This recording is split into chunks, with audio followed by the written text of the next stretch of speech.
नमस्कार, news nation देख रहे हैं आप और मैं हूं आपके साथ अदिति शाह।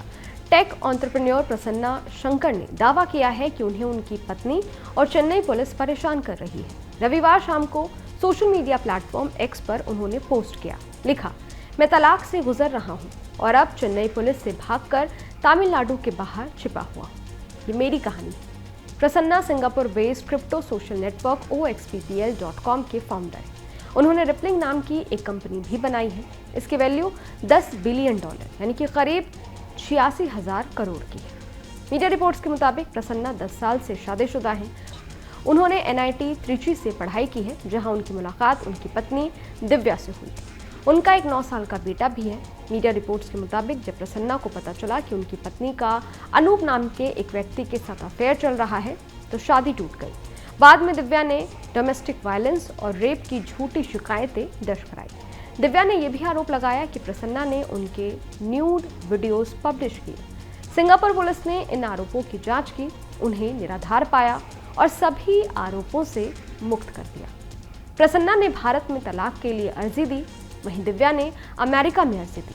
प्रसन्ना ने यह भी आरोप लगाया कि उनकी पत्नी उनके 9 साल के बेटे का अपहरण करके अमेरिका ले गई, जिसके कारण उन्हें अंतर्राष्ट्रीय बाल अपहरण का मामला दर्ज कराना पड़ा। अमेरिकी अदालत ने प्रसन्ना के पक्ष में फैसला सुनाया और बेटे को सौंपने के लिए कहा। चूंकि दिव्या ने सिंगापुर में कानून का उल्लंघन किया था, इसलिए उन्होंने प्रसन्ना के साथ एक समझौता ज्ञापन पर हस्ताक्षर किए। इसमें तय हुआ कि प्रसन्ना उनकी पत्नी को लगभग 9 करोड़ और 4,03,000 रुपए प्रति महीने का भुगतान करेंगे। चेन्नई आकर बसने की बात भी हुई। मीडिया रिपोर्ट्स के मुताबिक प्रसन्ना ने अपनी पत्नी और बेटे को चेन्नई वापस भेजने के लिए फ्लाइट टिकट बुक की। MOU के एक हिस्से के रूप में दोनों अपने बेटे की 50-50 कस्टडी पर सहमत हुए। कुछ दिन तक इसे फॉलो भी किया गया। मीडिया रिपोर्ट्स की माने तो दिव्या को बच्चे का पासपोर्ट भी एक कॉमन लॉकर में जमा कराना था, लेकिन उन्होंने ऐसा करने से इनकार कर दिया। दिव्या ने दावा करना शुरू कर दिया कि MOU वैध नहीं और वो तलाक के लिए अमेरिका जाएंगे। चिंतित होकर प्रसन्ना ने कोर्ट का दरवाजा खटखटाया और कहा कि जब तक दिव्या बच्चे का पासपोर्ट लॉकर में जमा नहीं करेगी, तब तक वो बच्चे को वापस नहीं करेंगे। मीडिया रिपोर्ट्स की माने तो दिव्या ने प्रसन्ना के खिलाफ अपहरण की शिकायत दर्ज कराई।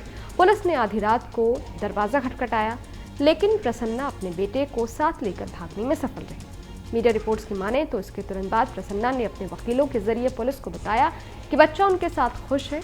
ये भी बताया कि ये मामला अदालत में है, इसलिए पुलिस को हस्तक्षेप नहीं करना चाहिए।